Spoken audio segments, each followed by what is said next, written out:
Olá, caríssimos irmãos, eu sou o Leandro Cajado e você está no canal Ascese Catequese. Vamos continuar o nosso curso Catequese para o fim da treta. E nós estamos tratando do quarto mandamento. Hoje, última parte sobre o quarto mandamento, eu quero trazer um tema que vai juntar o quarto e o sétimo mandamento. Ele é brevemente mencionado no quarto mandamento, mas ele está ali falando sobre o que é que deve se fazer pela família. Então eu gostaria de começar aqui, já que tratamos do papel do pai e da mãe, tratamos do papel do filho, explicamos a quem deve a educação. Educação, obrigação dos pais. E que essa briga foi travada pelo Papa Pio XII e quem estava contra ele era o Mussolini. O Mussolini, que às vezes aquele epíteto ao qual muita gente aí que defende que a educação é obrigação do Estado, que os pais não são educadores coisa nenhuma, que quem educa é o Estado, eles pegam e dizem que você é o Mussolini e você é católico. Olha que coisa interessante, né? Nós vimos muito bem isso no capítulo anterior e eu peço para que você avise as pessoas, que este curso acontece toda terça e quinta-feira. Tem gente que às vezes olha lá apenas na terça, aí perde o capítulo de quinta.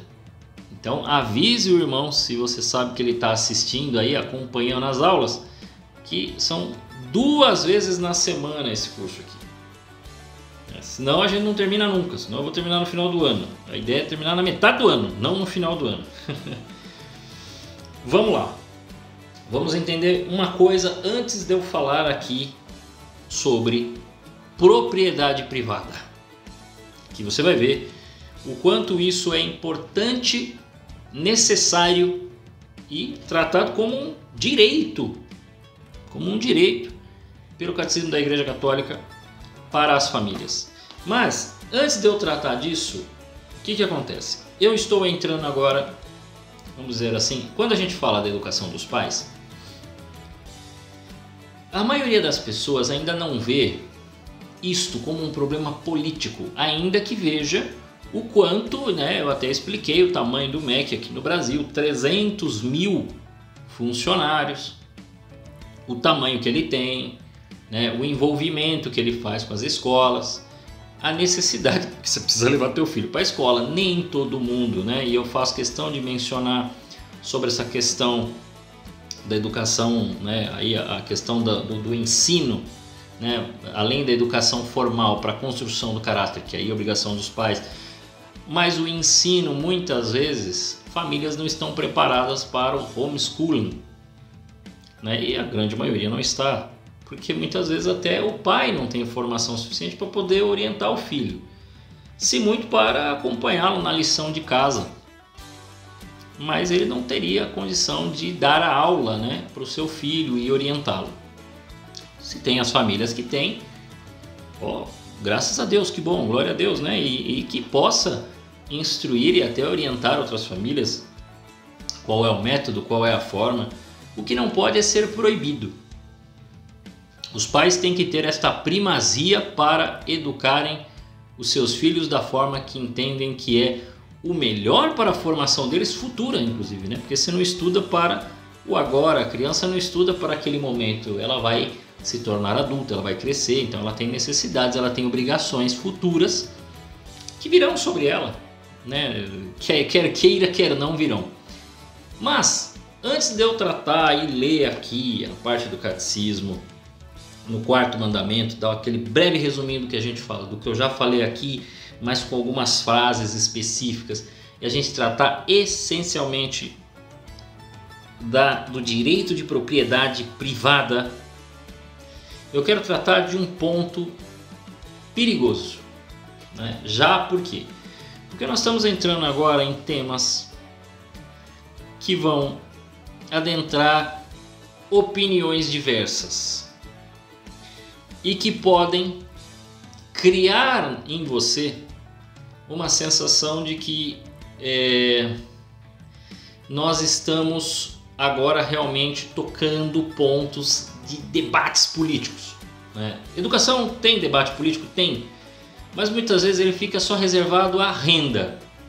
Não sei se você já percebeu, se você presta atenção nos debates, nas reportagens. Leandro, mas você disse que não assiste TV. Realmente, mas não mudou, né? Porque quando me mandam matérias e as discussões que são tratadas, está sempre relacionado ao dinheiro que é gasto e que cria uma certa tranquilidade em quem está sentado aqui assistindo passivamente, sem pensar. Pois bem, além disso, que eu falei desta passividade diante da matéria que é apresentada, por exemplo, no caso da educação, quando você simplesmente está preocupado porque estão dizendo, olha, não estão mandando mais a renda para as universidades fazerem as pesquisas. Você não sabe nem que pesquisa que é feita. Você não sabe nem quantas pesquisas são feitas e se realmente tirou a renda de todas as universidades, porque a coisa não é detalhada e nem pode ser. Porque se ela for detalhada, a conclusão que você chegará, em alguns casos, é: opa, parece que não tiraram. Opa, parece que tiraram. Então vai depender muito do interesse de quem está passando a matéria para que você concorde ou não, né, com retirar a renda naquele momento, com não tirar, né, com o aumento de aulas, com a diminuição de aulas. E uma outra sensação que você vai ver às vezes da boca de algum político ou de um ministro da educação vai ser: não, nós precisamos melhorar a tecnologia dentro da sala de aula. Que esse é o problema da educação atual. Aí você coloca lá, você vê escolas hoje super equipadas. Mas ainda existe escola. Sim, ainda existe escola que não tem nem teto. Mas já existem escolas, inclusive estaduais, super equipadas, com computadores, tablet, telas multimídia, telão, lousa branca e a lousa verde, né? E aí você tem de tudo, a canetinha para lousa, giz para outra lousa, tem tudo. Os alunos podem utilizar o caderno, devem utilizar o caderno, e no celular eles têm que entrar num link para responder outras perguntas e conversar com os amigos para chegarem nas respostas. Hoje em dia tem tudo isso, mas por que a educação está tão ruim? Porque o problema não é tecnologia. O problema não é a tecnologia, o problema é que talvez nós nos tornamos tão dependentes da tecnologia que hoje nós estamos aí jogados, simplesmente não entendemos a realidade além da tecnologia. Então esse é um dos problemas. Mas o maior problema não é esse, meus irmãos. Eu estou falando aqui na questão da educação, como é que a coisa é jogada pela mídia. Mas quando a gente fala de propriedade privada, e a gente vai adentrar porque o 7º mandamento fala de não roubar, você começa a perceber que as discussões vão ficando realmente de cunho mais político hoje em dia, esses temas. E que estão surgindo opiniões bem divergentes, e às vezes, se você não percebe o que está se falando, você pode achar que o discurso de algum político ou de alguma pessoa na TV parece muito caridoso, porque ele diz que está pensando nas pessoas como um todo. E aí pode ser o tipo de opinião mais injusta, apesar de ter todo o verniz de bondade. E isso começa a acontecer a partir de agora, então eu quero fazer alguns alertas aqui muito sérios.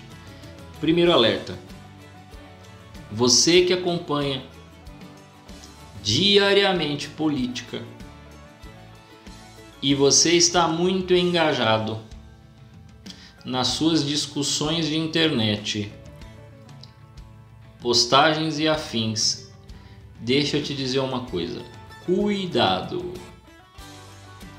eu vou contar uma verdade para você agora. Mais uma, além da verdade do Evangelho. Uma verdade percebida. Política. No Brasil, não sei se fora, mas no Brasil, eu vou falar da nossa realidade. Vicia. Por quê? A política aqui no Brasil, ela é tratada como uma novela. Então ela vai ser apresentada pela mídia. E aí pode ser a mídia especializada, né, em política, pode ser a mídia em geral, pode ser o povo da internet, pode ser gente de um partido, de um grupo, seja quem for. As matérias e os vídeos que você vai ver aqui no YouTube, por exemplo, eles são sempre postados para gerar uma sensação, seja boa ou seja ruim.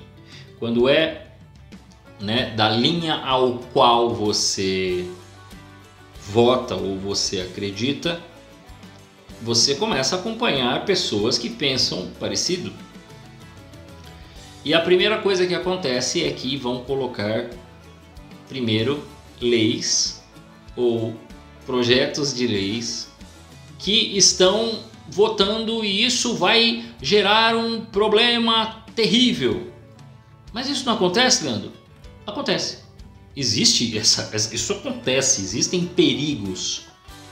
Existem situações extremas que precisa realmente da população se envolver e fazer abaixo-assinado, né? Ou até quem tem a possibilidade conversar diretamente, mandar um e-mail para um senador ou para senadores, mandar e-mail para deputados, né? E solicitar, falar, olha, eu não concordo com essa lei, peço que por favor vote contra ou votem a favor. Isto é uma vontade popular.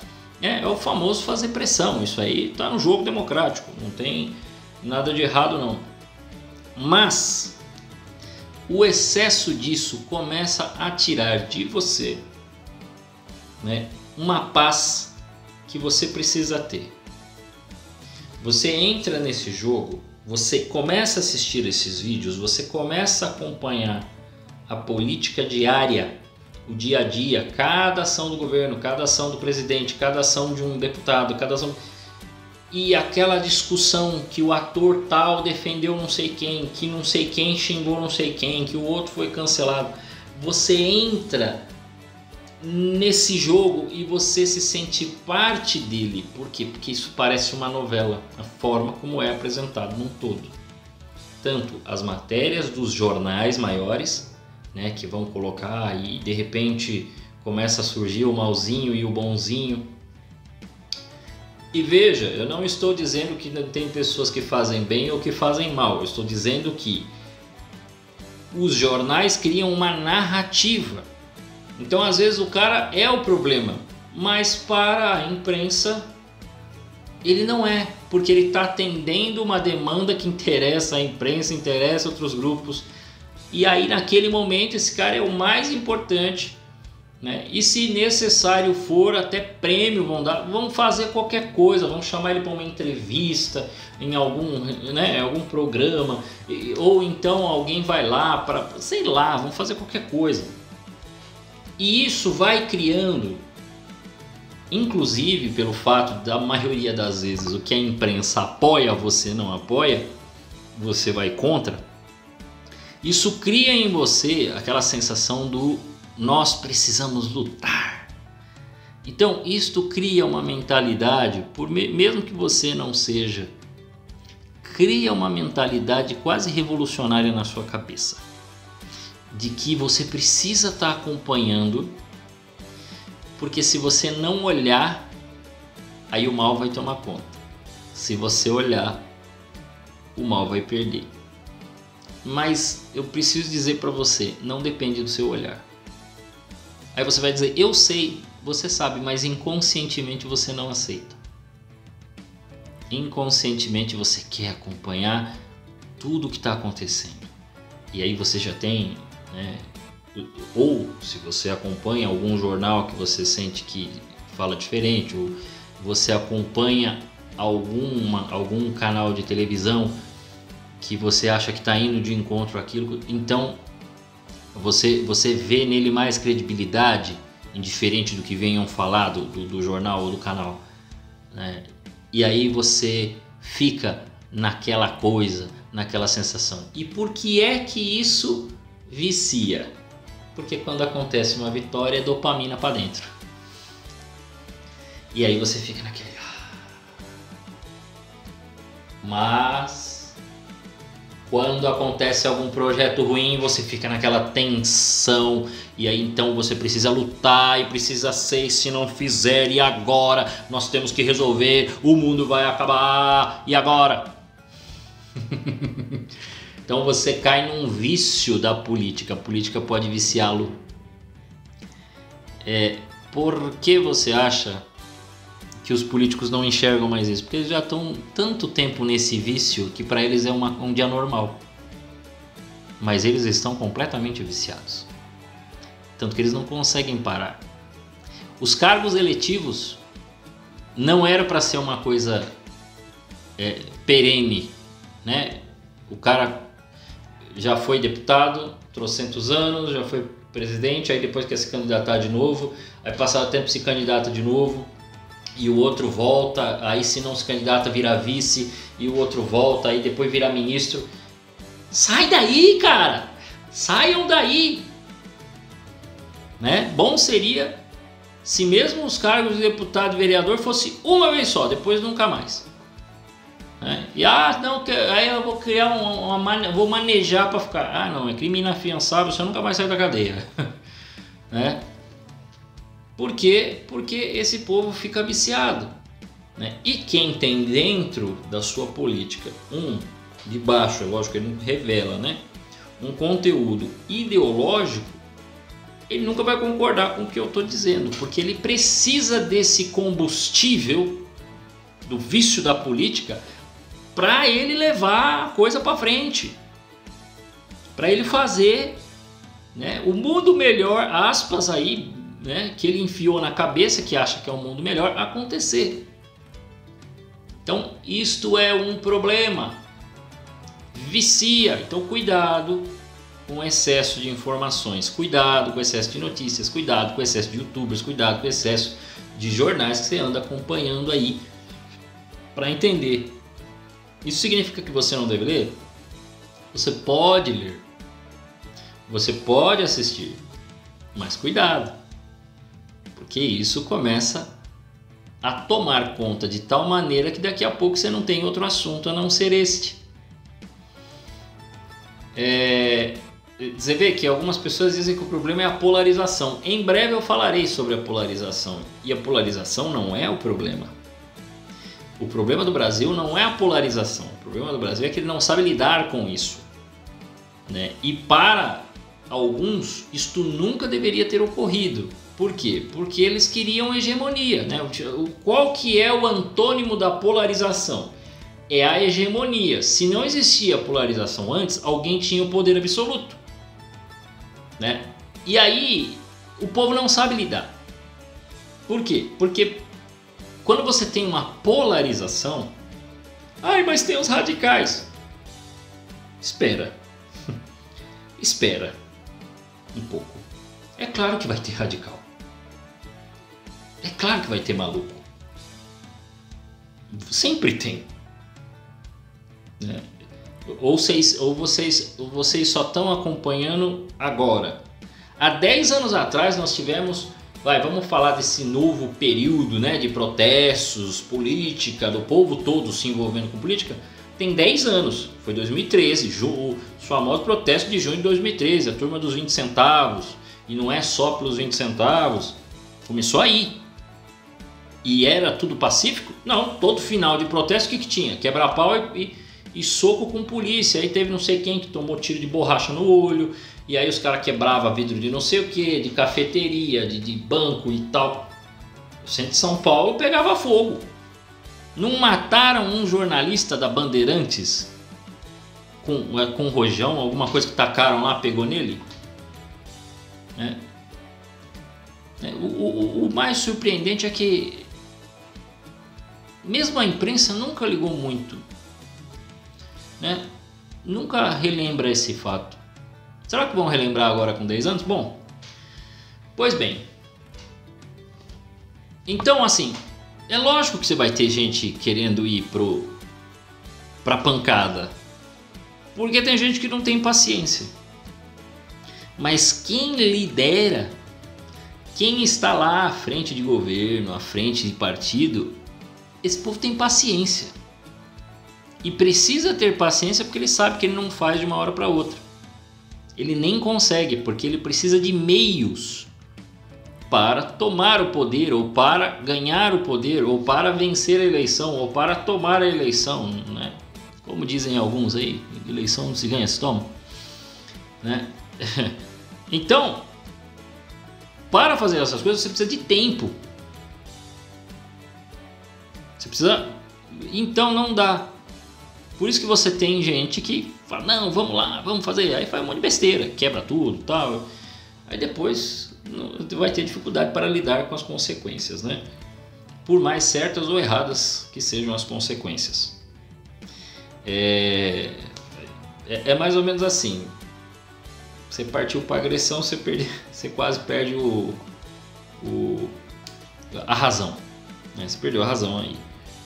Significa que tudo que fizer depois vai estar certo? Não. Só que fica difícil dar justificativas. Fica difícil justificar para quem vai lá e vai para pancadaria, para violência.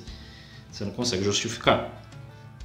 É isso que tem que prestar atenção. Então, o primeiro é o vício. O segundo, é normal que tenha polarização. Ai, mas as brigas de família. Bom, se vocês não têm maturidade, não discutam. Deixa eu dizer uma coisa para vocês. Se você ficar doente, se você cair de cama, se você sofrer algum tipo de violência na rua, quem vai te proteger, se por exemplo for assaltado, se você passar por algum trauma, algum problema, quem vai te proteger, te ajudar vai ser sua família, serão seus amigos. Concordem ou não com a tua opinião política. O político ao qual você está aí defendendo, levantando bandeira, nem sabe da sua existência. Você pode concordar com ele por razões de valores e então você defende o voto nele. Agora, você parar de falar com a sua família e não querer mais contato porque você vota em A e ele vota em B, é uma burrice. Porque o dia que você ficar doente, não é o político que você votou que vai te ajudar. Tá bom? Então preste muita atenção nisso. Dito isso sobre o vício, sobre esses problemas que você precisa ficar esperto, temos um segundo ponto. Nós vamos começar a tratar de coisas que estão na lei, né? Não é que eu vou pegar aqui a Constituição e lê-la, mas você sabe que a Constituição também protege algumas coisas aí que eu vou falar, ou não protege, ou protege, mas está meio nublado, principalmente que a gente vai entrar aí para o quinto mandamento. Aí nós vamos falar sobre a vida e aí a gente entra num problemão, né? Você já sabe até do que eu estou falando. E aí existe um ponto que a gente precisa começar a entender. Você papai, você mamãe, você é um educador, mas você precisa estar educado. Ao se compreender a necessidade das leis positivas, o que é a lei positiva? É aquela lei que, mediante uma nova situação, que ela pode estar baseada ela está baseada na realidade, ela está ocorrendo, mas não há algo que permita ou limite o funcionamento e o andamento desse ato que está ocorrendo. Então se cria uma lei, né? Lei positiva, uma lei humana, que vai se analisar uma situação e vai se escrever. Por exemplo, eu sempre gosto de usar, a lei de trânsito. Você não tinha carros, então não era necessário uma lei de trânsito. Quando os carros começam a surgir, começam a aumentar o número de carros, o que surge? Surge uma lei, que a pessoa precisa ter um mínimo de condição para poder andar, e aí ela precisa ter um cartão, que a possibilite, que mostre que ela é habilitada para dirigir. E também, conforme vai modernizando, aumentando a velocidade dos carros, a capacidade de correr, vai também surgindo novas leis, tanto para proteger quem está dirigindo, quanto para proteger quem está apenas andando. O transeunte, a pessoa que está andando na rua e que precisa atravessar a rua não pode ser atropelada. Então começam a surgir leis também para evitar, às vezes, até um acidente mais grave. Então começa a se querer controlar a velocidade das pessoas, porque estavam andando numa velocidade que era perigosa para muitos locais. Então começa a se colocar. Pois bem, estão a cargo da família. As leis estão A feitas. manutenção dos escolares. Isso O que cabe a você? Cabe Olhar todas essas leis e fazer uma boa interpretação. Ampliando Desde o momento em que você tem que fazer a escola, de trânsito lá, a autoescola, deixa de ser e privado todo o estudo que você faz, pois somente tudo que você assim faz pode ali, abarcar todas as gerações. entender. Isso é sem bom e divisões de necessário. grupo ou casta. E depois todas as leis de trânsito atuais, cadernos, tanto para a renovação da carteira, quanto para o ir e vir, os radares, e as placas e as multas, onde ficam, como ficam para estacionar e tudo mais. E você precisa parar e ver, bom, isto é o certo, é o correto? Bom, boa parte não está errada. A gente sabe que tem muita gente que precisa realmente, a gente precisa de uma certa orientação, até para se localizar, então precisa ter essas placas, precisa ter o radar ali. A gente começa a perceber com o passar do tempo que o correto para uma lei, a lei, lembra que eu disse que o pai é a lei, e a pátria ao qual nós pertencemos, ela é, a promotora das leis. Então essas leis teriam que ter qual função? Função de educação. Ela não tinha que ter o dever de arrecadação, do Estado. Não deveria ter essa ideia de vamos colocar aqui um radarzinho, bem escondidinho, para quando o cara passar e ele perceber que tem um radar e tomar uma multa. Porque isso daí não visa educar o motorista, inclusive puni-lo se ele está fazendo errado. Ela tem simplesmente a ideia de uma pegadinha, parece uma pegadinha. O cara para o carro num local, aí que ele descobre que não podia parar. Não é quando ele está chegando, é quando ele já está lá, ele vê que aí ele descobre que ele está acima da velocidade. Aí ele descobre que ele não podia parar ali. Bom, então não tem. Isto não visa nenhuma educação. Então essa lei que foi criada para aquele local, ali ela não é boa, ela é má. Se entende? Mas, ao mesmo tempo, se você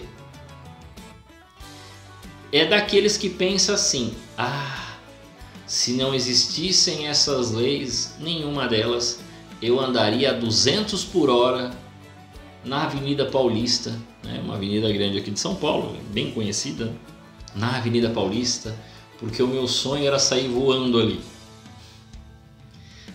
Eu correria dando cavalo de pau, não sei, A pessoa começa a criar umas ideias assim, então ela começa a não ver aquilo que é a função de educação. E ela não está muito preocupada com a sua educação pessoal. Eu estou usando a lei de trânsito, mas a gente poderia usar uma lei. Eu já ouvi pessoas dizerem assim: se não fosse proibido, se a lei não considerasse crime... Hoje tem um monte de gente que não liga mais, mas vamos lá. Eu fumaria maconha. Algumas pessoas falam isso. Mas como tem o risco de fumar e o policial me dá uma carteirada? Então eu não uso por medo. Eu sei que tem gente que usa, mas eu não uso. Se não fosse proibido, eu ia fazer tal coisa. Então, me desculpe, você segue então a lei? Já que é proibido, então você segue a lei. Sim, eu sigo a lei. Mas você nunca parou para analisar se é verdadeiramente certo, se é errado, isto olhando na realidade da lei né? Você lê lá e está dizendo proibido, ou permitido, ou possível. Aqui pode, aqui não pode. E aí você não para analisar o contexto e entender a complexidade daquilo que foi colocado como proibido ou permitido e dizer se é uma lei iníqua ou se é uma lei boa, se ela está ligada, esta lei positiva, à lei natural, quer dizer, na realidade da coisa, como ela funciona, que são coisas que eu estou lendo aqui que estão ligadas aos 10 mandamentos. Então você não faz esse tipo de análise e aí você só segue, mas na realidade o seu desejo era fazer outra coisa. Era fazer o contrário do que a lei está dizendo. Se isto acontece com você, me desculpe, você não é educado.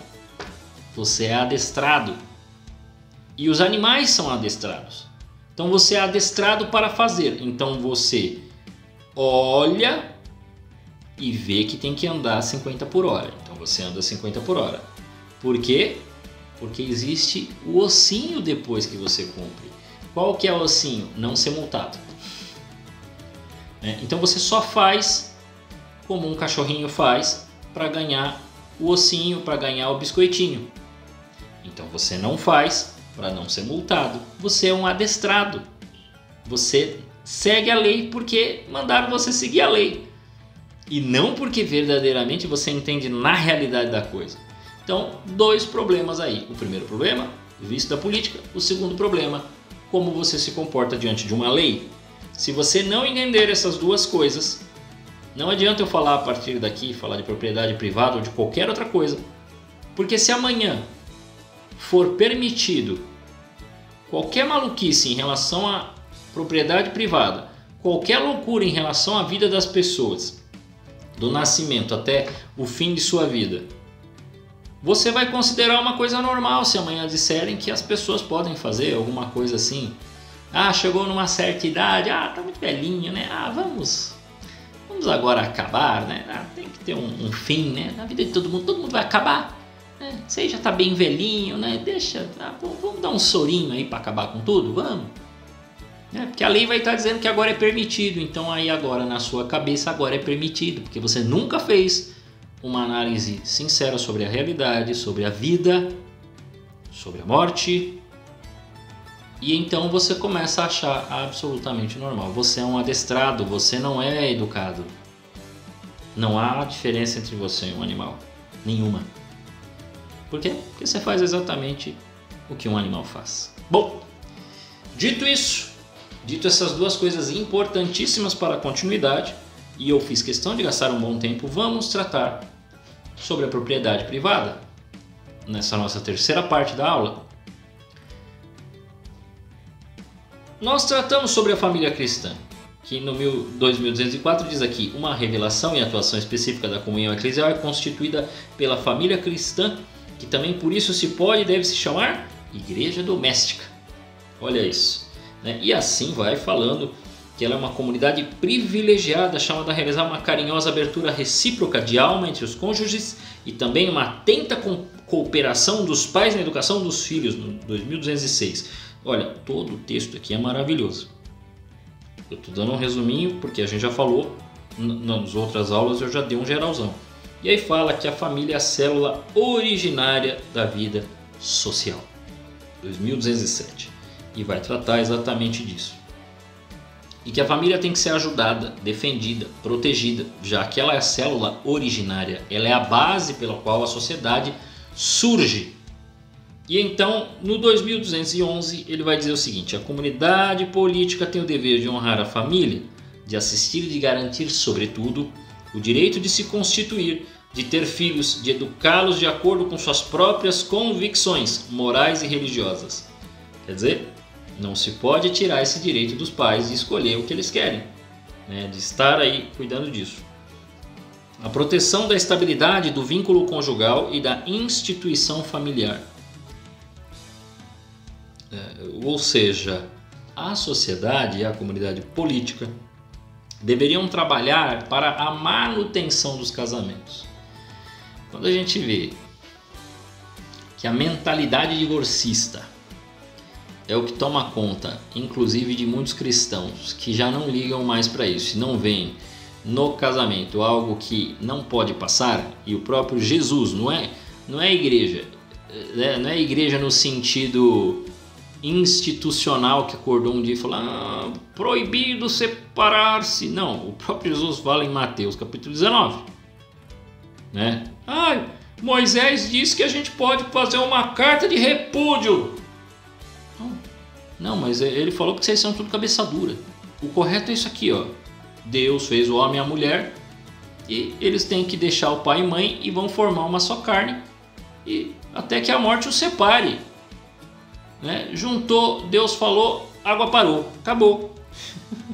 Né? E aí, mas a mentalidade divorcista faz isso, né? E veja, meus irmãos, lembra que eu falei do Dias Gomes, da novela 1975?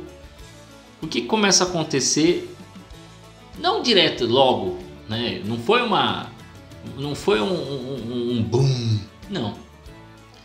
É aprovado em 75, vai passando os anos, vai aumentando. Quando chega na década de 80, ó, explode de tudo quanto é lado. Veja, procure aí matérias que trataram pós-Covid, né? Porque aí você tem, imagina, né? Tudo fechado. Quando abriu, né? Veio gente batendo na porta. Na época a gente vendia geladinho aqui, né? Gente que veio comprar geladinho na porta, não quis que entregasse lá, porque não, queria me afastar, porque eu queria ficar longe do meu marido, porque eu não vejo a hora de acabar esse negócio aqui, porque eu vou me separar dele. Era desse jeito. O negócio estava desta maneira. Então aí ficou represado, né? Cartórios fechados. Quando os cartórios abriram, a quantidade de divórcio deu estouro. Um montão de gente se divorciou. A liberdade de professar a própria fé, transmiti-la, de educar nela os filhos com meios e as instituições necessárias. Quer dizer, tem de permitir escolas que tenham fé católica e que possam falar da fé católica de modo correto, né? Que possam apresentar. Então, né, quando se começa a criar leis que diz que é pela sociedade como um todo, mas isso aperta, né? Aperta cada vez mais, pressiona a comunidade cristã, e aí não apenas os católicos, né? Mas força todos, não, vocês têm que obedecer isso aqui, porque isso aqui está aprovado, não sei o que, você não sabe nem de onde veio. Aí os caras querem mudar pronome, querem mudar tudo, porque agora é assim. E se vocês, vocês que estão excluindo. Eu estou excluindo quem, cara? É você que não está deixando eu ser eu falar aquilo que está na realidade e ensinar para meus filhos isto. Então isso precisa ser permitido. Vai vendo aí. E aí, direito à propriedade privada, liberdade de empreendimento, ao trabalho, à moradia, à imigração. Quer mudar de casa. Vamos lá, chegamos na propriedade privada. É aqui onde a gente tem outras coisas que vão falar também, mas acho que o que nos cabe hoje é até aqui. Propriedade privada, meus irmãos, está intimamente ligada ao sétimo mandamento, né? Lá no número 2400, se você olhar lá, está lá 2401, respeito à destinação universal dos bens e ao direito de propriedade privada. A vida cristã procura ordenar para Deus e para a caridade fraterna os bens deste mundo, né? O direito à propriedade privada para cuidar dos filhos, para você poder viver. Quando a gente fala de propriedade privada, é lógico, também tem uma casinha. Sim, não é só a sua casa.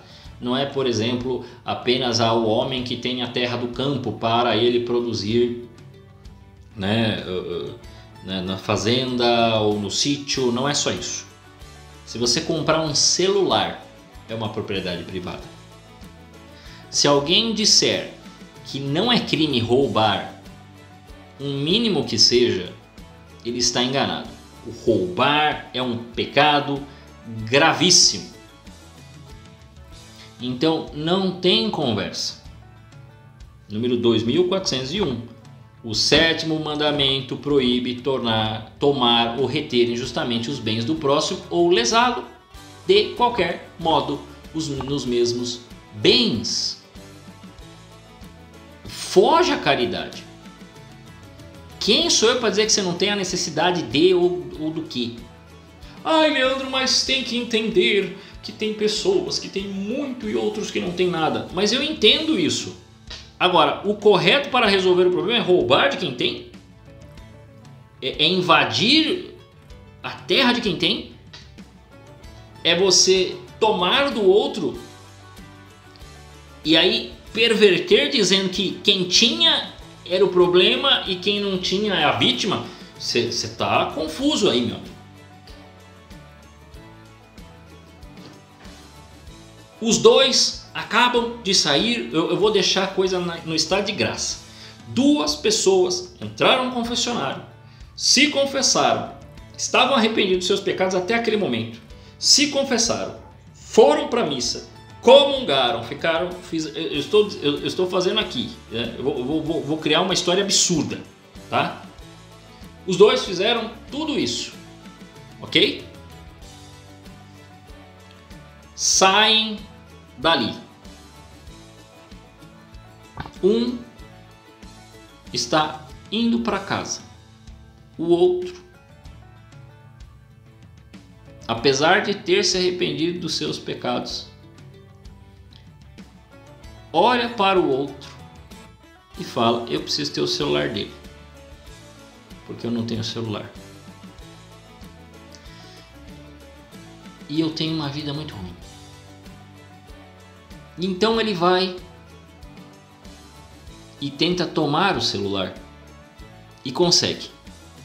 O rapaz que vê que seu celular foi tomado corre atrás do ladrão. Os dois vão atravessar a rua, não vêm, são atingidos, cada um por um carro, os dois morrem. O que roubou foi para o inferno. Entenda isto.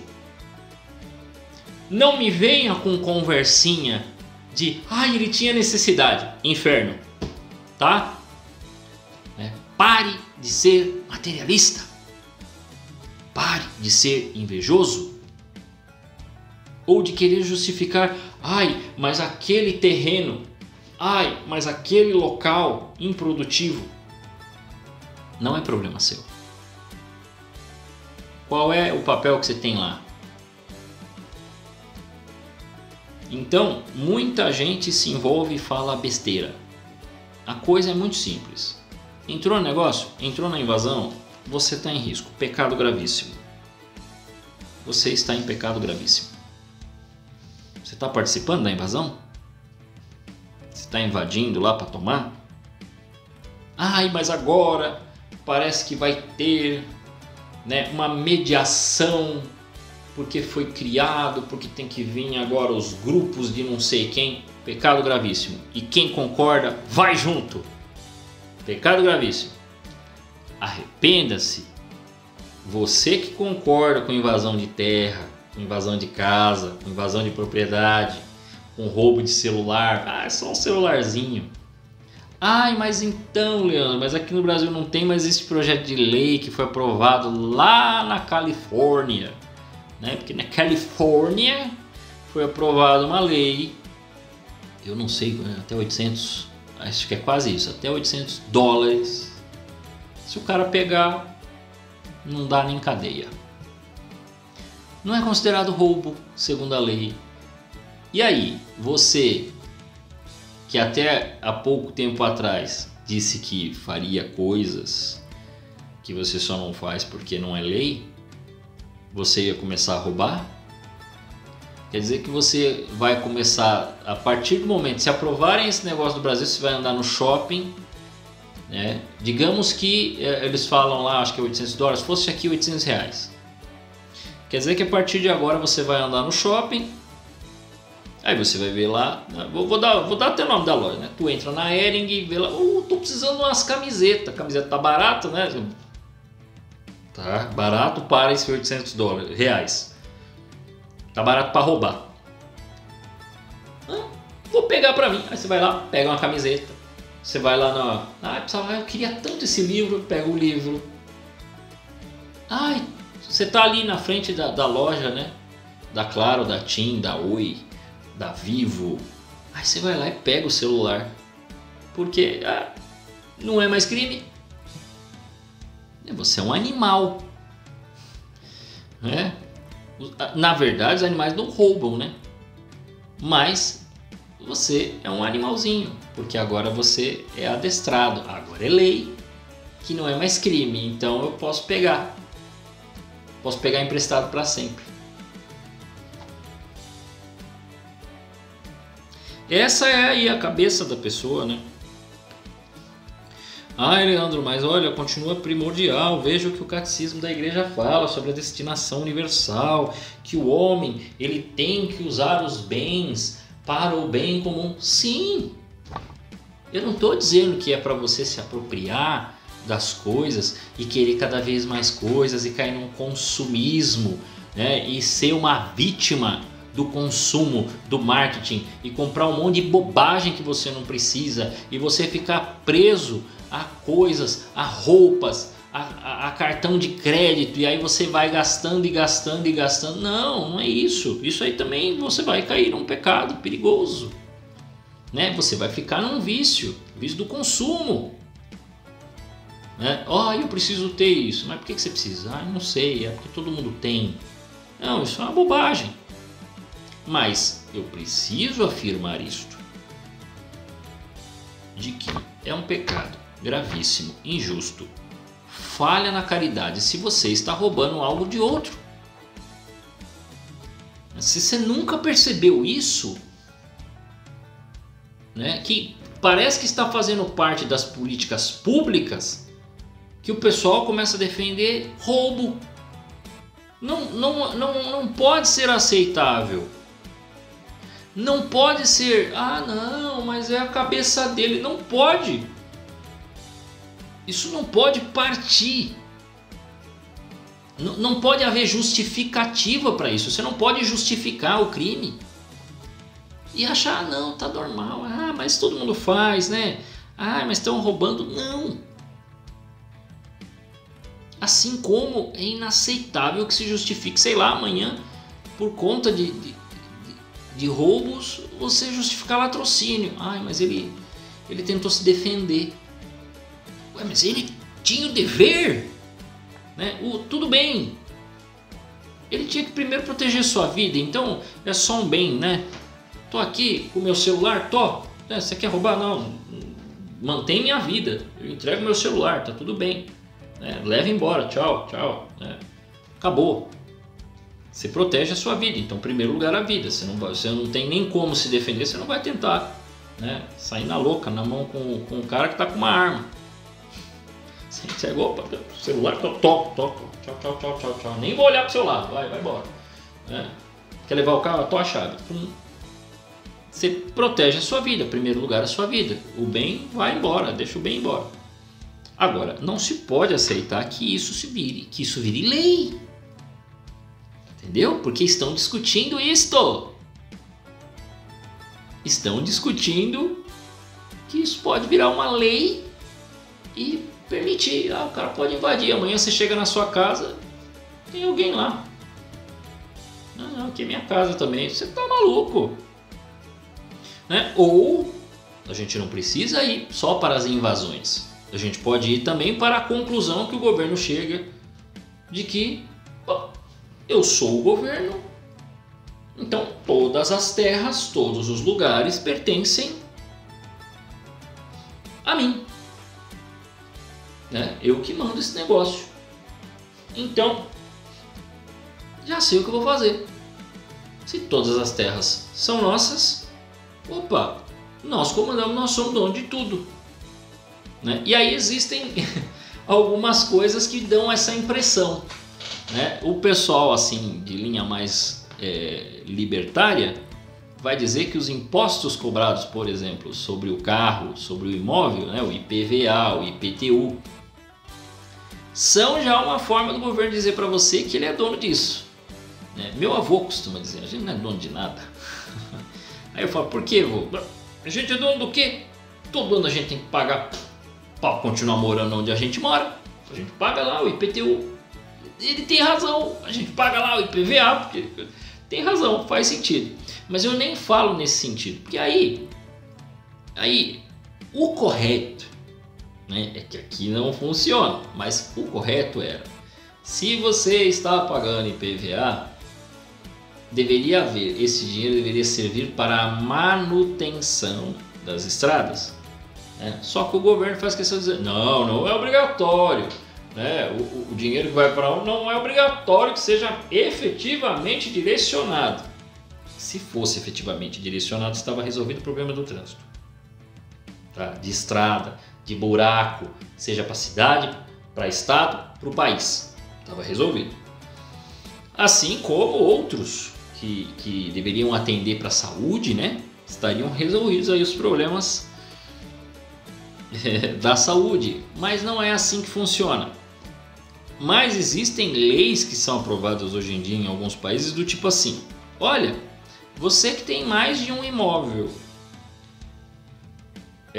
se não tiver ninguém lá morando e você não alugou, nós vamos se apropriar. Oxi, como assim? A pessoa paga, compra, tem maior esforço para ter aquele apartamento, aquela casa, aí por que agora ele tem uma outra, porque ele trabalhou para isto, o governo se vê no direito de se apropriar. Né? A gente às vezes escuta, né? Eu já comentei algumas vezes assim, das leituras de filosofia, você lê, por exemplo, lá o Marx falando que o empresário é quase um vagabundo, que não faz nada e ganha pelos trabalhadores, mas o que produz o Estado? Nada. Só atrapalha. Mas o Estado é importante, gente. Eu estou falando nesse sentido efetivo, de que ele acha que ele é dono de tudo. Quando ele acha que ele é dono de tudo, ele é um problema. Ele não é solução, ele pode ser solução. Né? A igreja não defende um país sem esse Estado que ordena e organiza o país, entendeu? Ela vê a necessidade de que existam poderes constituídos e que formem instituições que possam julgar, definir, criar leis, proteger, né, o país e as pessoas ao qual moram no país. Então o Estado é importante.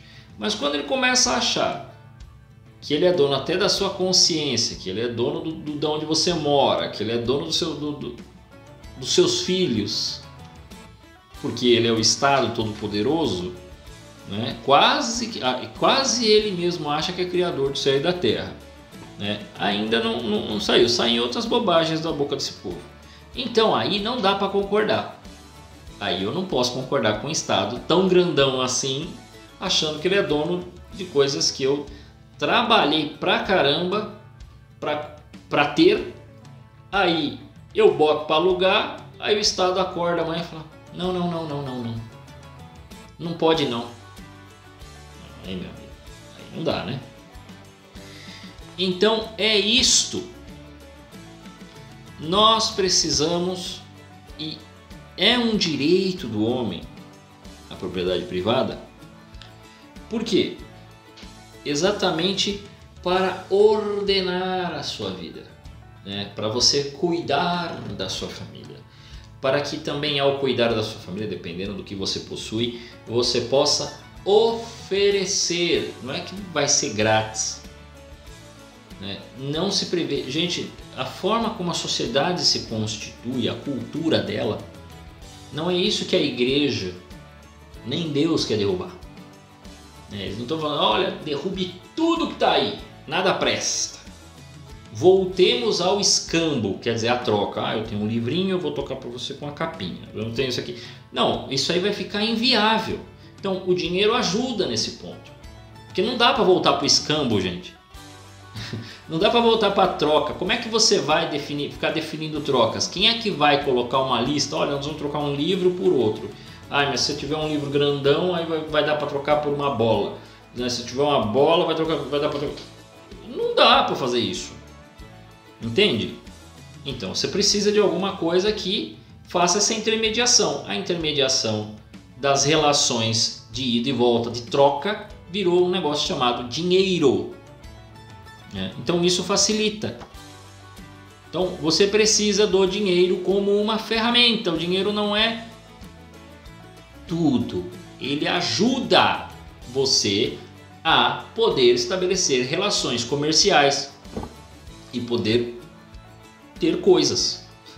É uma ferramenta. Economia é ferramenta, né? E toda esta economia atual é o que nós chamamos de capitalismo. Não é uma ideologia. Ideologia é o liberalismo e não o capitalismo, né? Porque aí é só uma formação de capital.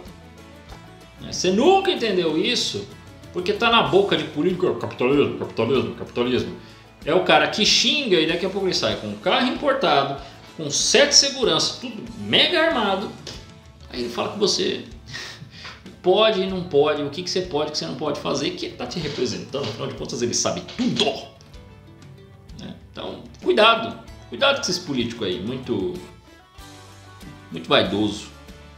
Aí quando você reclama dele, ai, eles estão me xingando disso e daquilo, eu vou criar uma lei para proibir eles de me xingar. Ah, para de ser vaidoso, pelo amor de Deus. Todo mundo é xingado, agora o dito cujo não pode. Ai, eles estão me xingando, ai, que coisa, que dó de você, viu? Esses políticos são muito dodói, né? Tão dodóis que gente muito dodói às vezes é mais violento, viu? E é lógico que ele não vai pôr um dedo em você, nunca. Ele vai pôr a polícia nas suas costas, amanhã a Polícia Federal bate na sua porta. Por quê? Porque você xingou. É claro que quando você aparecer na TV, não vai ser porque você xingou o político. Não vai ser porque você contestou. Não, eles vão inventar qualquer coisa. Você fez um crime, você contrariou alguma coisa. E daí você vira um criminoso, porque ninguém sabe da sua vida. Isso é importante? Não, então, cometeu um crime aqui. Hoje de manhã a Polícia Federal acabou de ir na casa de não sei quem. Ele estava contando notícias falsas. Você virou um vilão, cara. Você nem colocou notícia nenhuma, mas agora você é o cara ruim. Entende? E o pessoal acaba acreditando, né? Porque agora naquele momento interessa para algumas pessoas, então o político é bonzinho, você é o malzinho. E é assim que está funcionando. E não é só no Brasil. Se fosse só um problema brasileiro, estava resolvido. Nós falei de muitas coisas hoje, hein? Mas as aulas são assim, eu falei que não iam ser aulas curtas. Mas falamos da propriedade privada. Talvez a gente volte, né? Porque a gente vai falar de não roubar com mais atenção. Nós vamos tratar disso mais para frente aí com mais atenção sobre o roubo. Hoje foi para falar cuidado com esses vícios políticos, né? Com vício na política. Você ficar tão focado na política do dia a dia. Você tomar cuidado como você se comporta com as leis, para que você não seja um adestrado, mas você se eduque verdadeiramente no que é a verdade. E você entendendo o que é a verdade, você consegue fazer as coisas do modo certo. Tá bom? Todos vocês, que Deus os guarde.